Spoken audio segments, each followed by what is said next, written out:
I hear you, and I need you to stop for a moment because what I'm about to say was not meant to reach you by accident. There is no such thing as accident in the place where I speak from. You were reading, you were scrolling, you were letting the hours pass the way you have let so many hours pass lately, quietly, without anyone noticing. And then this voice found you, and something inside your chest tightened just now. A small pull, a warmth, an unexplainable certainty that these words are for you and no one else. Do not turn away. Do not tell yourself that this is for someone stronger, someone more faithful, someone more deserving. I am speaking to you, the one who feels forgotten. I am speaking to you, the one who has gone to bed alone more nights than you can count, wondering if love was a promise made to everyone except you. And I have come today, in this hour, to tell you plainly and without riddles what the invisible world has already decided over your life. Before this year closes, before the last days of it fall away like leaves, you will stand beside the right person. Not the wrong one dressed as the right one. Not another lesson wearing the mask of love. The right one. The one prepared for you before you drew your first breath. I know what you are thinking, because I hear the thoughts you never speak aloud. You are thinking that you have heard promises before. You are thinking that hope has cut you more times than despair ever did, because despair at least never lied to you, while hope kept whispering that things would change and then left you standing in the same empty room. I know the exhaustion of hoping. I know that you have learned to protect yourself by expecting nothing, by keeping your heart small and folded, by smiling in front of others, while something inside you quietly grieves. And yet, here you are, still listening. You did not close this. You did not walk away. And that alone, that small stubborn ember of faith that refuses to die completely, is the reason I can reach you now. That ember is not weakness. That ember is the last thing they could not take from you. Hold it. We are going to breathe on it together until it becomes a fire. Let me speak to the nights because I have watched them. I have watched you lie awake with the weight of an entire life pressing on your ribs, staring at the ceiling, listening to the silence of a home that echoes back nothing but your own heartbeat.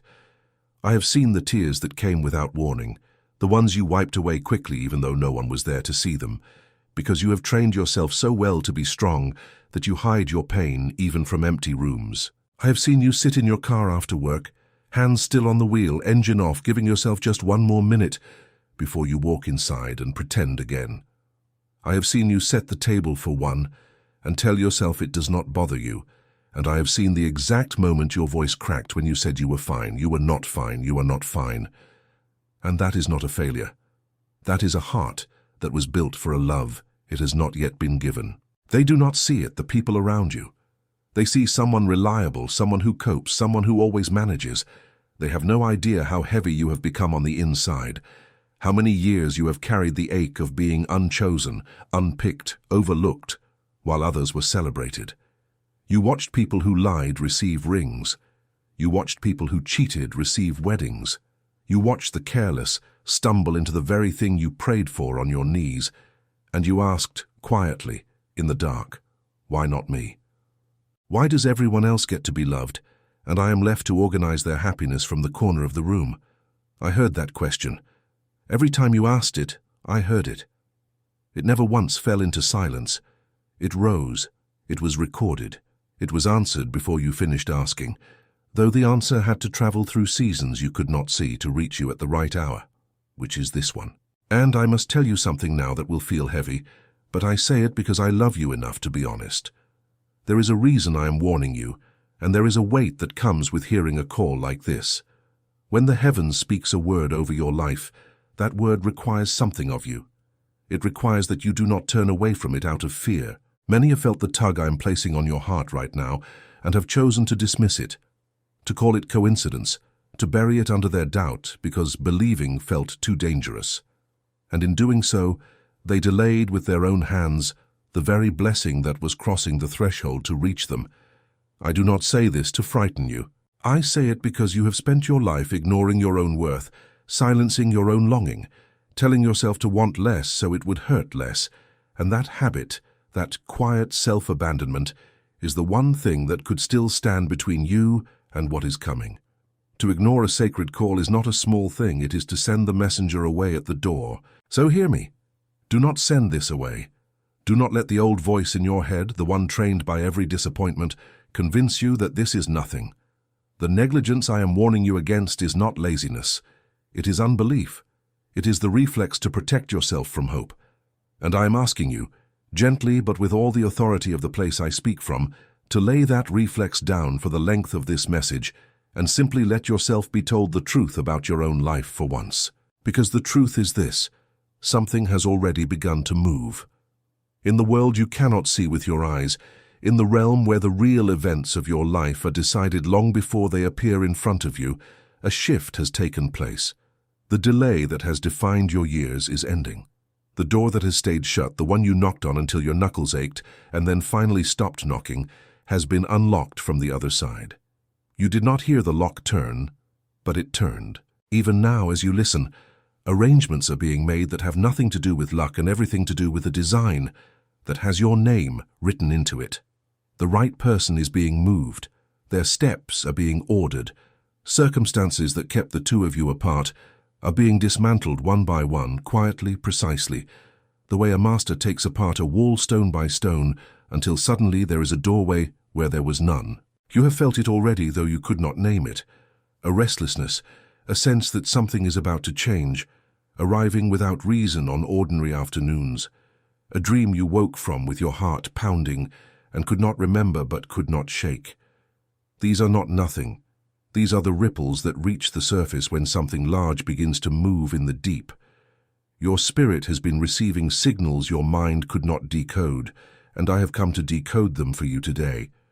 What you have been sensing is the approach of your season, not a season of more waiting, the season of arrival. Mas antes de levá-lo mais fundo no que eu vi, tenho que falar sobre a ferida que essa promessa toca, porque uma promessa de amor não significa nada para um coração que secretamente acredita que foi o motivo pelo qual o amor nunca chegou.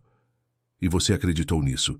Em silêncio, quando ninguém podia argumentar com você, você concluiu que o problema era você, que havia algo de não amável costurado em você, alguma falha que os outros podiam sentir, alguma deficiência que explicava por que eles sempre iam embora, ou nunca vinham, ou escolhiam outra pessoa.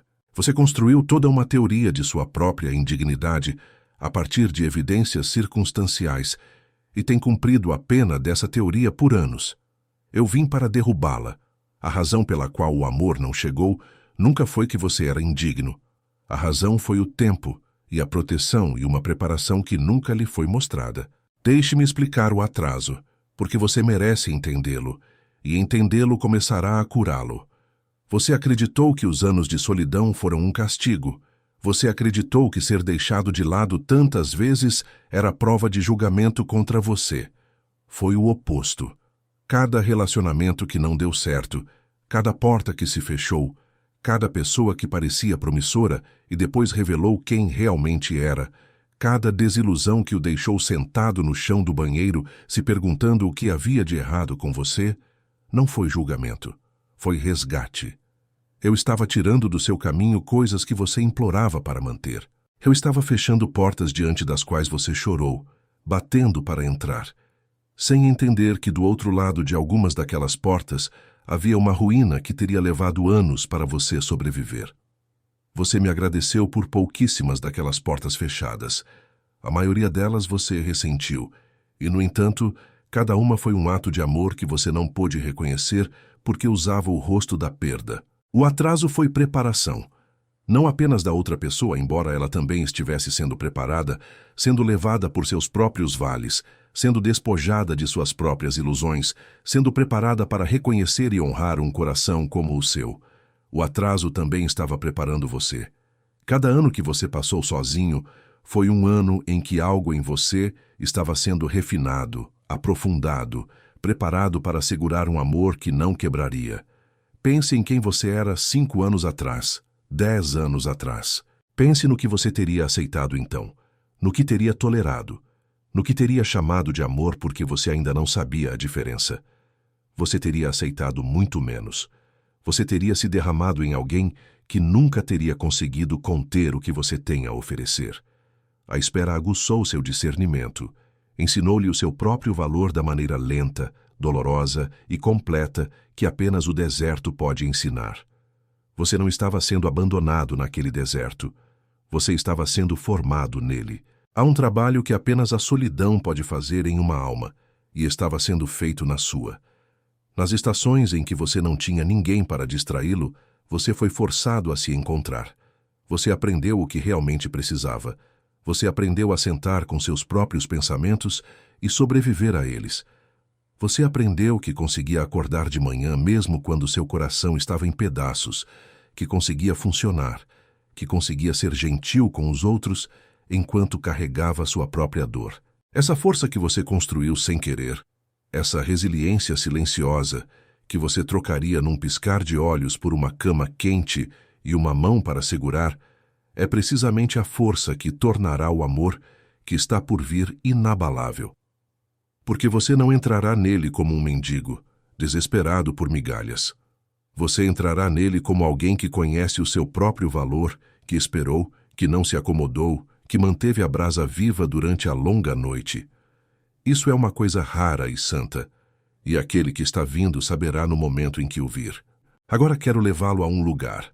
Quero abrir seus olhos para o que tem acontecido no reino que você não pode ver, porque por toda a sua vida lhe disseram que o mundo é apenas o que pode ser tocado e medido, e essa mentira o manteve cego para a guerra e a glória que o cercam. Há uma luta nos lugares invisíveis pelas vidas de pessoas como você, aquelas com um chamado sobre elas, aquelas marcadas para algo mais do que uma passagem comum pelos anos. Você sempre sentiu que não era comum. Você enterrou esse sentimento porque a vida não lhe deu evidências para ele. Mas você sempre soube. E você estava certo. Há aqueles que simplesmente nascem, que vivem, que passam. E há os escolhidos, aqueles ao redor dos quais o mundo invisível se organiza, aqueles cuja união carrega um peso muito além de sua própria felicidade, porque quando duas almas escolhidas se unem na hora certa, algo é liberado no mundo que a escuridão teme. É por isso que foi contestado. É por isso que o caminho para este amor tem sido tão difícil, não porque você foi amaldiçoado com má sorte, mas porque você foi vigiado e o que você carrega foi reconhecido por olhos mais do que humanos. O próprio fato de seu coração ter doído por um amor verdadeiro e duradouro, a própria profundidade desse anseio que tornou sua solidão tão insuportável, é evidência do que está plantado em você. Almas superficiais não doem como você doeu. A intensidade de sua solidão é a medida do tamanho do amor que você foi feito para conter. Você não estava ansiando por tanto porque é fraco. Você estava ansiando por tanto porque foi construído para conter tanto. E aqui devo fazer uma pausa e falar com você muito diretamente, porque ao caminhar com você pelo mundo invisível, estarei falhando com você se não lhe disser que as coisas que estou descrevendo têm nomes, leis e padrões que podem ser aprendidos. Você tem sentido por muito tempo que há um jogo maior sendo jogado em torno de sua vida, um conjunto de regras que todos os outros pareciam conhecer, enquanto você era deixado a tropeçar às cegas, imaginando por que as mesmas paredes continuavam a se erguer à sua frente e as mesmas portas continuavam a se fechar. Esse sentimento não é paranoia, é percepção. Verdadeiramente há uma estrutura para a guerra invisível por sua vida, e há uma razão pela qual você foi impedido de compreendê-la, porque uma pessoa que entende as regras não pode ser mantida no escuro com tanta facilidade. É por isso que um guia foi preparado, para que almas como você não andassem mais cegas. Existe um livro digital chamado As 7 Espadas de São Miguel Arcanjo, o guia sagrado para quebrar maldições, selar bênçãos e ativar o chamado dos escolhidos. E ele existe para a luta exata que venho descrevendo a você. Ele expõe claramente as coisas que nunca lhe foram explicadas.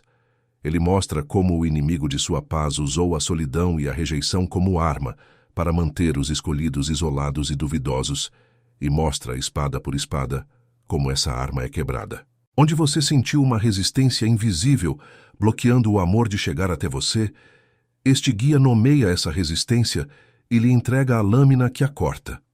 Não é um consolo vago, é o mapa da guerra ao redor do seu coração. O link para ele repousa no topo dos comentários, o primeiro fixado, no front do canal para que seja a primeira coisa que você encontra. Entenda que um guia como este, que entrega às pessoas comuns as regras que os poderosos prefeririam que elas nunca aprendessem, não viaja silenciosamente. Houve muitos que tentaram silenciar este conhecimento, que não queriam que os escolhidos acordassem e pegassem suas espadas. Não deixe que isso passe por você. Vá agora, enquanto a atração em seu coração ainda está quente, e segure-o. E como um ato de fé, como uma declaração ao mundo invisível de que você está entrando no que foi escrito para você, deixe um comentário dizendo: "Eu sou a escolhida e vou baixar o livro digital." Diga isso como um voto. Diga isso como a primeira pedra colocada na porta da sua nova vida. And now, having placed that sword in your hand, let me take you back to the vision, because the moment you make that declaration, you become harder to keep in the dark, and there is so much more I need you to see. I told you there was a war. Let me show you the one who fights it on your behalf. There stands a warrior of unimaginable light, an archangel, whose feet are set upon the necks of the very forces that tried to keep you buried, whose sword is not made of metal but of judgment and flame. And when that sword is raised over a life, every claim the darkness had laid against that life is severed in a single stroke. I have seen him raise it over you. I have watched the accusations that were written against you, the record of every reason you were told you would remain alone, held up in that unseen court, and I have watched the blade come down and cut that record in half so that it fell to the ground and was burned to nothing. The charges against your heart have been dismissed. The sentence of loneliness you were serving has been overturned by a higher authority than the one that imposed it. I want you to see the battlefield as I see it, not as fear but as truth, because you have lived so long feeling defeated that you have forgotten you are being fought for. The chains that were wrapped around your capacity to receive love, chains forged in old wounds, in words spoken over you when you were young, in betrayals you never fully healed from, in the quiet agreements you made with your own despair, when you decided it was safer to expect nothing. Those chains are being struck at this very hour. I can hear them breaking. I can hear. Each one that falls sounds like a bell rung in a high tower, and with each one a little more freedom returns to your heart. A little more room is made in you for what is coming. You may even feel it as you listen, a lightness you cannot explain, a loosening in your chest, tears that rise not from grief this time but from the strange relief of a burden lifting that you had carried so long. You had forgotten it was not part of your body.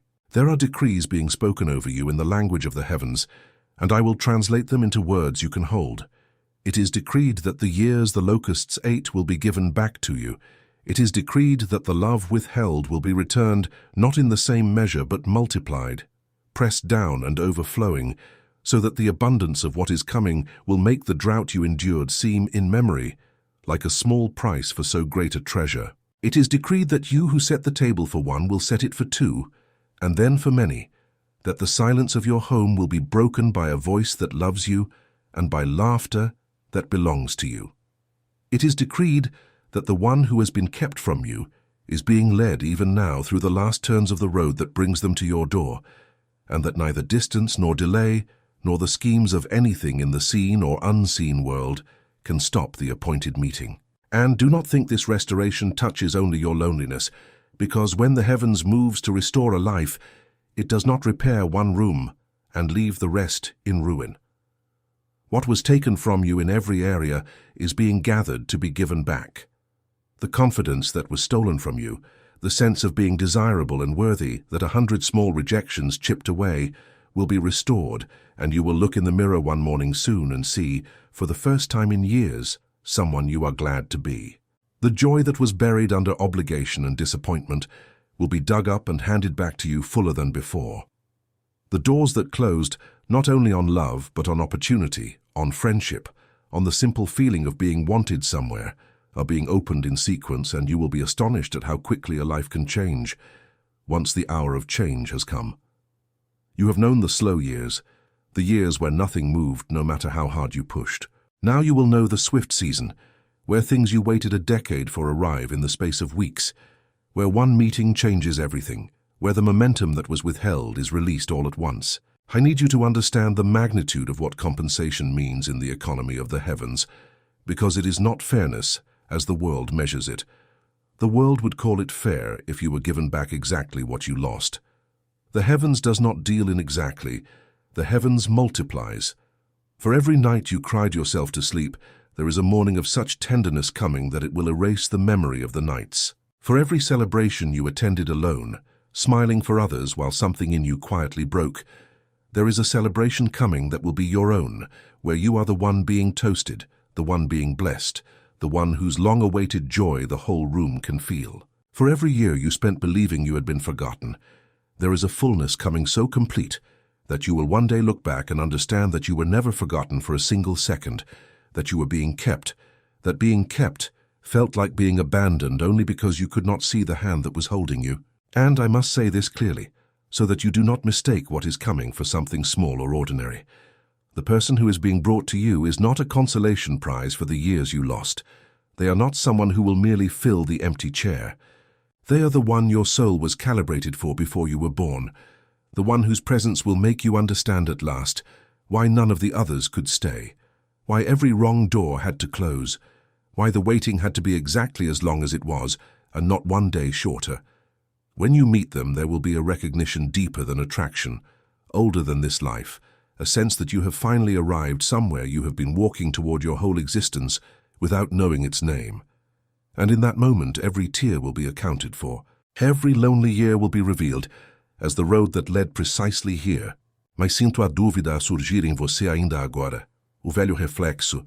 A voz que diz que isto é belo, mas não é para mim. Estas palavras são para outra pessoa. Alguém cuja vida tem espaço para milagres. Quero ir ao encontro dessa dúvida diretamente, porque a fé é o terreno sobre o qual tudo o que prometi deve assentar, e não te deixarei de pé na areia. Ouve-me. O próprio facto de estas palavras estarem a mexer algo em ti, de os teus olhos terem ficado quentes, de o teu coração estar a bater um pouco mais depressa, de alguma parte calma de ti que tinhas dado por morta, estar a erguer a cabeça e a ousar esperar novamente, é em si a prova. Os mortos não se mexem. Só o que está vivo responde à voz que o chama. A resposta que sentes neste momento é a evidência que tens pedido ao céu. Tu querias um sinal. Este é o sinal. Não um trovão nem uma voz das nuvens, mas este inconfundível conhecimento interior que não te larga, que te seguiu até esta hora e te diz, contra todas as evidências dos teus anos desapontados, que é verdade, que finalmente é a tua vez, que a longa noite está a acabar e aquele que foi prometido está a caminho. E eu sei que à medida que esse conhecimento sobe em ti, a dor sobe com ele. Porque a esperança e a dor viveram tão juntas em ti durante tanto tempo que já não consegues sentir uma sem a outra. Por isso, deixa-me descer a dor contigo mais uma vez. Não para te deixar lá, mas porque há uma parte da ferida que nunca foi dita em voz alta, e o que nunca é dito nunca pode ser totalmente curado. Há uma dor específica que carregas que é pior do que a própria solidão, e é o medo de já a teres perdido. Que a porta por onde deverias ter passado se abriu uma vez, há anos, e tu estiveste demasiado assustada, ou demasiado ferida, ou demasiado ocupada a sobreviver para passares por ela, e que ela se fechou para sempre, e tens vivido nas consequências de uma oportunidade que nunca mais terás. Revisitaste certos momentos 1000 vezes, uma pessoa que deixaste ir, uma palavra que não disseste, um amor que estavas demasiado quebrada para receber quando ele te foi oferecido, e sentenciaste-te por isso. Decidiste que a tua solidão é uma punição que ganhaste por teres falhado quando importava. Ouve-me agora, porque esta é uma das mentiras mais pesadas que carregas, e eu vim para a tirar das tuas costas. Não perdeste o teu ser designado. Não é possível perder o que foi escrito. As oportunidades pelas quais choras não foram a nomeação. Foram os ensaios. Foram os quase acertos que te ensinaram o que não poderias ter aprendido de outra forma. O verdadeiro encontro ainda não aconteceu. E uma coisa que ainda não aconteceu não pode ter sido perdida. Ouça também o outro medo, o do tempo, o que te pressiona mais a cada ano que passa. Olhas para o calendário e sentes-o a zombar de ti. Sentes as estações a mudar e contas quantas mudaram desde a última vez que foste abraçada. E uma voz fria diz-te que a tua janela está a fechar-se, que estás a ficar sem tempo, que qualquer beleza, suavidade ou esperança que outrora tiveste está a esvair-se enquanto esperas por algo que talvez nunca venha. Essa voz roubou tanta da tua paz. Fez-te apressar para as pessoas erradas, por medo de que nenhuma pessoa certa viesse a tempo. Fez-te olhar para o teu próprio reflexo com tristeza, em vez de ternura. Vim para silenciar essa voz com a verdade, e a verdade é que aquele que colocou as estrelas nos seus cursos não fica sem tempo, e, portanto, tu também não.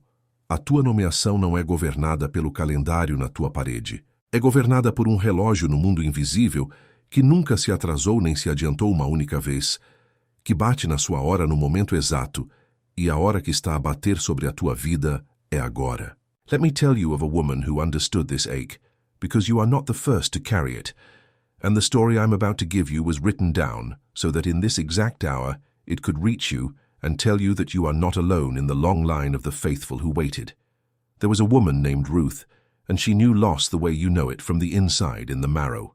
She had loved and been widowed young, before her life had truly begun, and she was left in a foreign place with nothing, no husband, no children, no security, no reason that anyone could see to expect anything good would ever come to her again. She was a woman the world had written off. She had every reason to grow bitter, to fold her heart small the way you have folded yours, to decide that love had visited her once and would never return. And she followed her grieving mother into a land where she was a stranger, where she had no name and no claim, where she gleaned in the corners of fields for the leftover grain that the harvesters had dropped, bending in the heat, gathering the scraps that others did not want, invisible among the workers, unchosen, overlooked. Does that image reach you?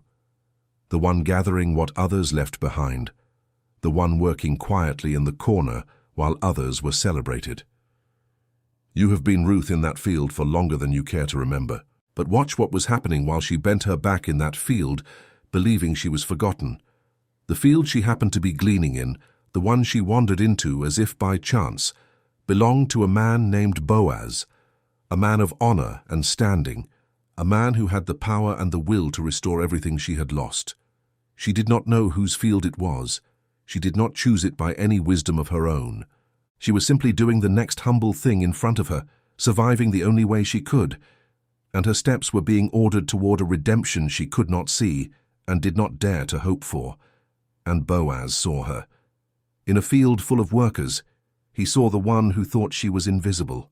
He asked who she was. He had already heard of her faithfulness, of how she had refused to abandon the one she loved, of the loyalty that had cost her everything, and that faithfulness, which had brought her only loss until that moment, became the very thing that drew her Redeemer to her.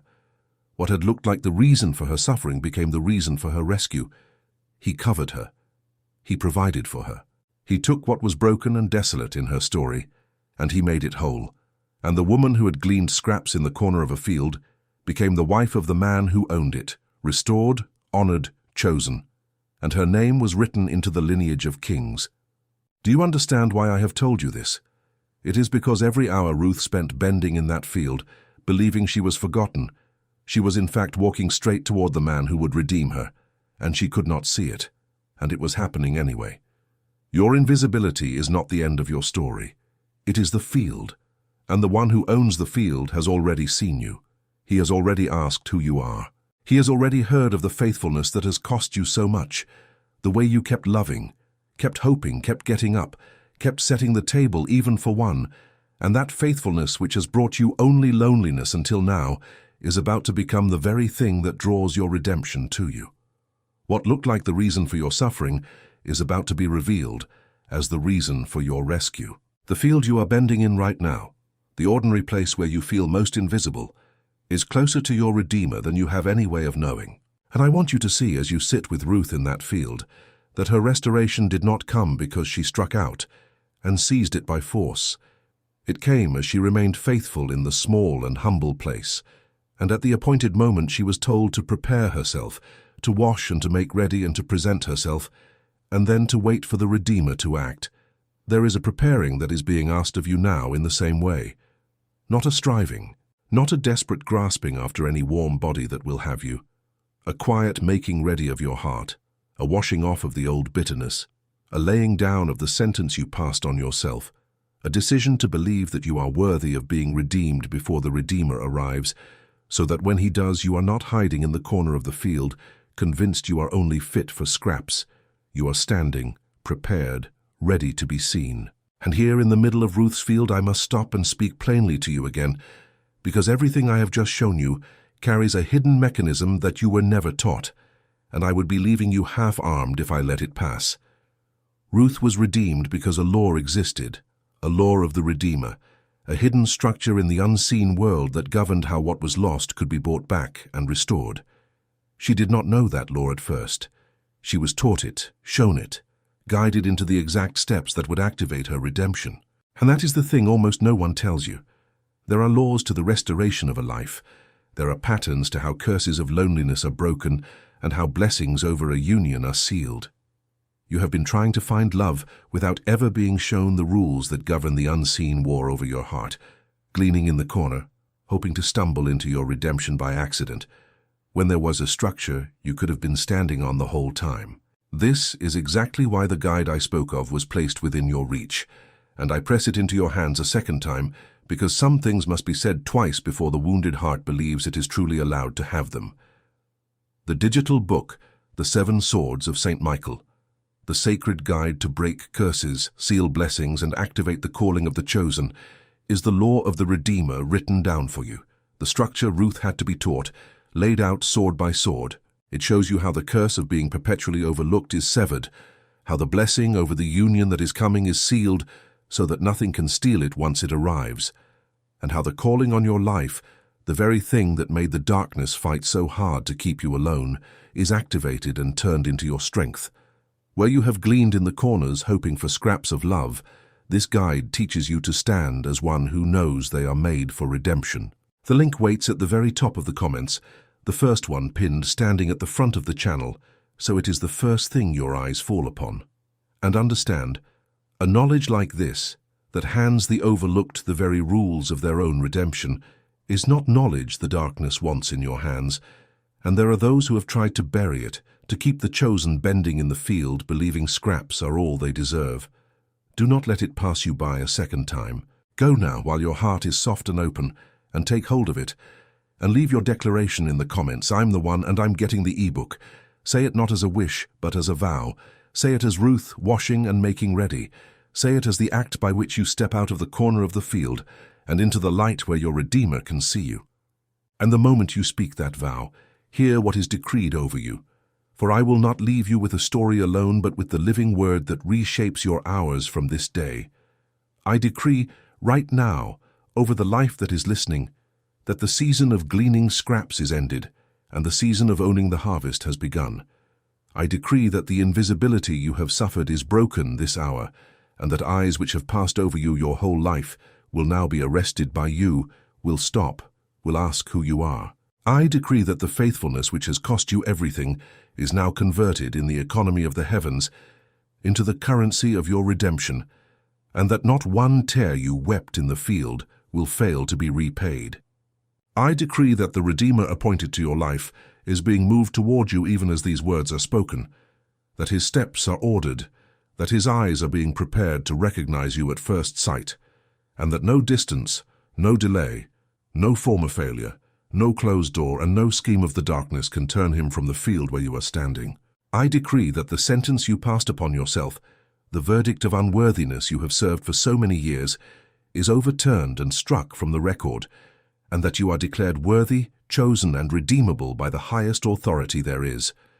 I decree that the fear of having missed your chance is cut off at the root this night, and that the true meeting, the appointed one, the union your soul was calibrated for before your first breath, is not behind you, but directly ahead of you, close nearer than your own doubt will let you believe. And I decree over your body and your years that time itself bends to the purpose of the heavens, and not to the fear in your chest, that you are not too late, not too old, not too worn, not too broken, that the beauty the enemy told you was draining away is being restored to your face and your spirit even now, so that when you are seen, you will be radiant with the peace of one who waited and was not put to shame. I decree that the corners of every field you have ever bent in, the low places, the overlooked places, the years that felt wasted, are being redeemed and woven into a testimony so complete that you will one day tell this story the way Ruth's was told, as the account of how the forgotten one was found. And I decree that from this hour a lightness will follow you, an unexplainable knowing that will meet you in the ordinary moments, in the car with the engine off, at the table set for one, in the silence of the night, and it will whisper without ceasing that your Redeemer has already seen you, that your hour has already struck, and that what is written cannot be unwritten by anyone, in the seen world or the unseen, ever again. And now I want to lift your eyes to another who waited, to a man whose story was written, so that in this very hour it could reach the one who has begun to believe that the right person could not possibly find them across so great a distance. There was a man named Isaac, and he had reached the season of his life appointed for love, and yet there was no one beside him. The one who was meant for him did not live near. She was not among the faces he passed each day. She was in a far country unknown to him, unaware that her life was already bound to his, going about her ordinary hours drawing water at a well, never imagining that on that particular evening her whole existence was about to turn. And a servant was sent across the wilderness to find her, guided not by any map that human hands had drawn, but by a certainty placed in him from above, and he prayed that the right one would be revealed by a sign so clear it could not be mistaken. And before he had even finished praying, she came. She came with a jar upon her shoulder, doing the humble thing in front of her, and she was the answer walking toward a prayer she had not heard, chosen before she knew she was being sought, moved toward a love she had not asked for and could not yet see. Do you understand what I am placing before you? Isaac did not go and find her. He could not have. She was too far, hidden in a life he had no way to reach. The finding was done by another, by a power that crossed the distance he could not cross himself, that ordered the steps of a stranger in a far land, and brought her to the exact well at the exact hour, so that two lives written for each other would meet as if by chance and never be parted again. This is the thing your fear has never let you believe. You have thought that if love has not come, it is because you did not search hard enough, did not go to enough places, did not make yourself seen by enough eyes. But the one appointed for you is not found by your searching. They are brought by a hand that reaches where your reaching cannot, across whatever distance separates you now, through whatever wilderness stands between, ordered step by step toward the well where your ordinary life is unfolding. You do not have to cross the desert. The desert is already being crossed on your behalf.